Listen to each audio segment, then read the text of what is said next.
Ustadz, izin bertanya Ustadz. Saya ibu dari dua anak yang jaraknya berdekatan. Bagaimana, apakah ada amalan di dalam Islam Ustadz agar saya bisa menjadi ibu yang sabar seperti Nikita Willy?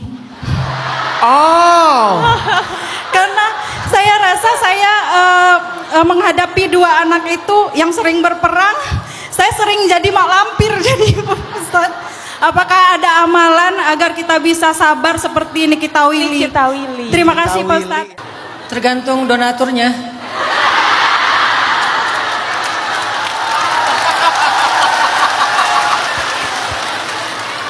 Dan ini memang konsep parenting loh. Saya pernah belajar ke Ustadz Ajo Bendri ya. Saya pernah dengar beliau pas kita lagi mau bikin sekolah rimba. Saya minta pendapat beliau dari sisi parentingnya. Beliau pernah bilang gini, salah satu rahasia memiliki ibu yang baik untuk anak-anak kita adalah jadilah seorang suami yang royal.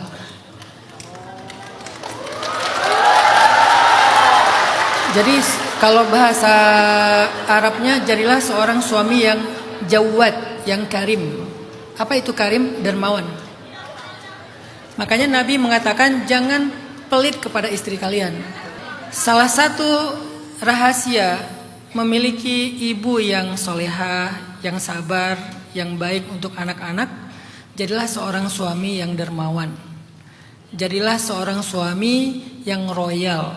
Bahasa Arabnya jawad, karim. Makanya para ulama terinspirasi dari banyak hadis mengatakan, wahai para laki-laki, janganlah kalian bersikap kikir kepada istri kalian. Bersikaplah ihsan, wafa. Apa itu ihsan, wafa? Kalau memberikan nafkah, berikanlah yang lebih.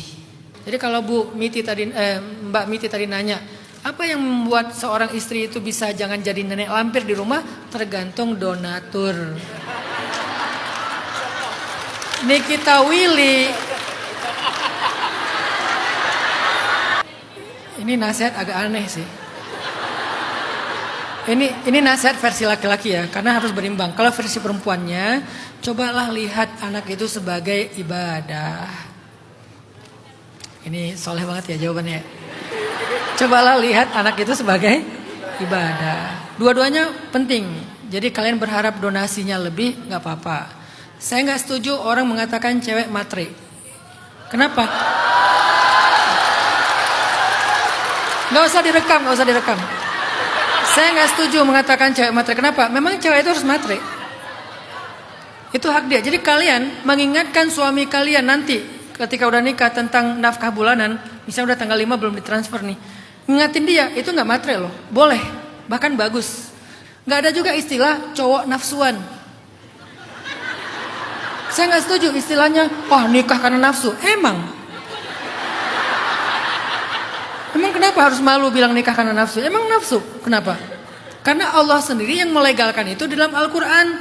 Illa ala azwajihim. Laki-laki beriman itu menjaga pandangan, menjaga kemaluan kecuali kepada istrinya. Secara terhormat dan halal. Jadi gak apa-apa dengan itu. Salah satu tujuan pernikahan itu sakinah. Sakinah itu apa? Tenang. Tenang itu identiknya laki-laki kalau kita baca tafsir. Artinya supaya laki-laki bisa menyalurkan kebutuhan biologisnya secara terhormat dan halal. Itu arti sakinah. Yang kita suka bilang sakinah, mawadah. Sakinah itu hak suami, mawadah itu hak istri, rahmah itu hasil mereka berdua yang bernama anak. Jadi sakinah, mawadah, warahmah, suami, istri, anak. Secara tafsir ya. Jadi kalau kalian sekarang bilang samawa, mulai sekarang harus ngerti. Sakinah itu laki-laki. Apa identiknya sakinah? Kebutuhan biologis. Jadi kalau dia bilang, lu nikah nafsu ya? Iya, nafsu banget gua. Itu normal. Kalau dia bilang, enggak, gua enggak nafsuan, enggak normal itu. Berarti kamu nafsunya sama siapa? Laki-laki. Kan bahaya kan? Normal. Kalau enggak nafsuan malah enggak normal. Perempuan, lu nikah kenapa? Ya dia orangnya udah mapan, dia bisa ngasih nafkah yang cukup. Normal itu. Walaupun kadang ada pengecualian. Istri sakit, istri lagi haid, suami pekerjaannya lagi bermasalah, sabarlah. Tapi secara fitrah bahwa ada kebutuhan itu normal. Yang terakhir baru rahmah. Jadi Mbak Miti, Semoga suaminya diberikan rezeki yang berlimpah. Semakin berlimpah semakin sabar insya Allah. Allah.